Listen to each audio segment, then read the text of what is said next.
నమస్కారం అండి. నేను Srilatha, chief clinical dietitian, Medicover hospitals Madhapur. ఇవాళ మనము ఆల్కహాల్ గురించి తెలుసుకుందాం.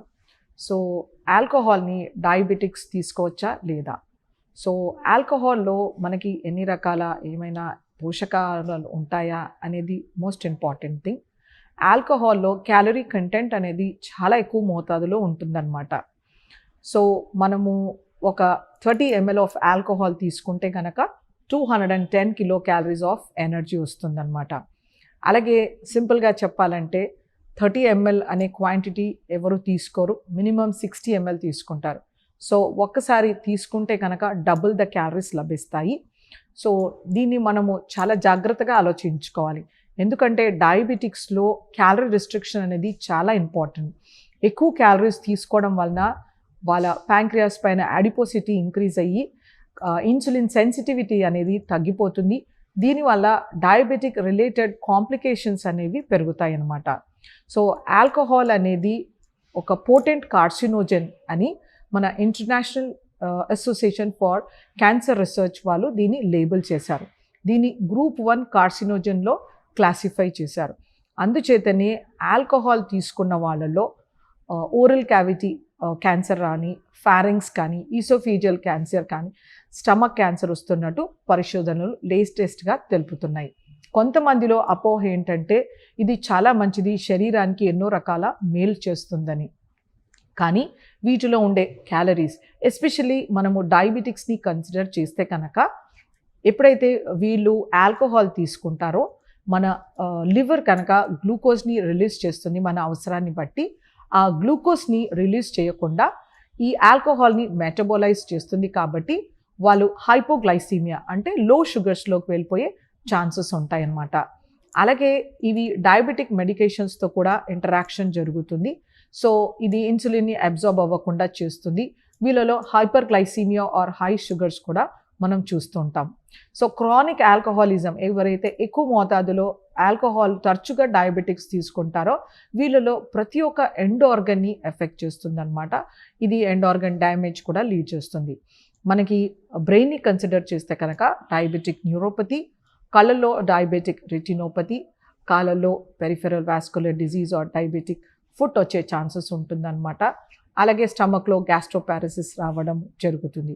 సో ఇన్ని రకాల కాంప్లికేషన్స్ డయాబెటిక్స్లో వచ్చే ఛాన్సెస్ ఉంటాయన్నమాట. సో ఇది మన శరీరంలో చెడు కొలెస్ట్రాల్ని అంటే ఎల్డిఎల్ని ఎలివేట్ చేస్తుంది. అలాగే కొంతమందిలో ఒక మిత్ ఏంటంటే ఇది హెచ్డిఎల్ని ఇంప్రూవ్ చేస్తుందని. సో మనకి రెడ్ వైన్లో హెచ్డిఎల్ ఇంప్రూవ్ చేస్తున్నట్టు కొన్ని స్టడీస్ తెలుపుతాయి. కానీ గ్రేప్స్లో ఉండే రెస్వెరట్రాల్ మనము ఫ్రెష్ ఫామ్లో తీసుకున్నప్పుడు కూడా మనకి స్కిన్ అండ్ సీడ్స్ మన రెస్వెరట్రాల్తో మనకి పొటెంట్ యాంటీ ఆక్సిడెంట్స్ లభిస్తూ మనకి క్యాన్సర్ యాక్టివిటీని అరెస్ట్ చేసే హెల్ప్ చేస్తుంది. అలాగే మన హెచ్డిఎల్ని కూడా ఇంప్రూవ్ చేస్తుంది. ఇలా ఓవర్ ఫర్మెంట్ అయ్యి స్టోర్ అయ్యి రాటన్ గ్రేప్స్తో చేసిన రెడ్ వైన్ తీసుకునే బదులు మనం ఫ్రెష్ రెడ్ గ్రేప్స్ తీసుకోవడం వలన మనకు ఎన్నో రకాల హెల్త్ బెనిఫిట్స్ ఉన్నాయి. ముందుగా మనం వీటిలో వచ్చే క్యాలరీస్ని కూడా కన్సిడర్ చేసుకోవాలి. మనం కొంత మోతాదులో ఇంక్రీజ్ అయ్యే హెచ్డిఎల్ త్రూ రెడ్ వైన్ని కన్సిడర్ చేయకుండా వీటిలో ఉండే క్యాలరీస్ని కూడా కన్సిడర్ చేసుకోవాలి. దీనికన్నా బెటర్ మనము రెడ్ గ్రేప్స్ తీసుకుంటే మనకు ఎన్నో రకాల nutritive values including fibre, insoluble, soluble fibre, vitamins, minerals సమృద్ధిగా లభిస్తాయి.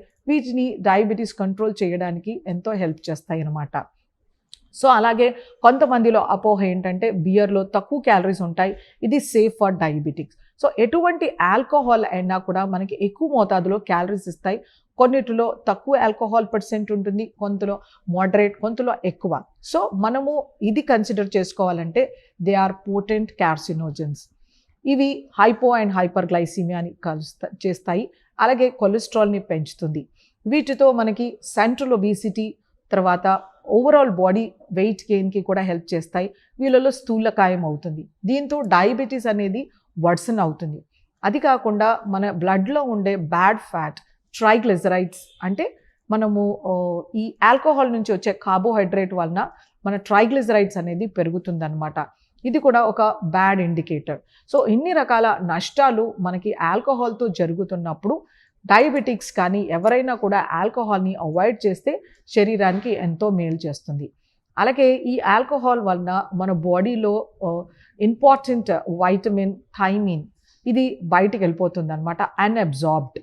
సో మనకి వైటమిన్ B1 థైమిన్ అనేది మనకి ఎన్నో రకాల యాక్టివిటీస్కి బాడీలో, ఎస్పెషల్లీ మన కార్బోహైడ్రేట్ మెటబాలిజంకి, రకరకాల ఫంక్షన్స్కి థైమిన్ అనేది అవసరం. సో దీంతో సివియర్ థైమిన్ డెఫిషియన్సీ వచ్చే ఛాన్సెస్ ఉంటుంది.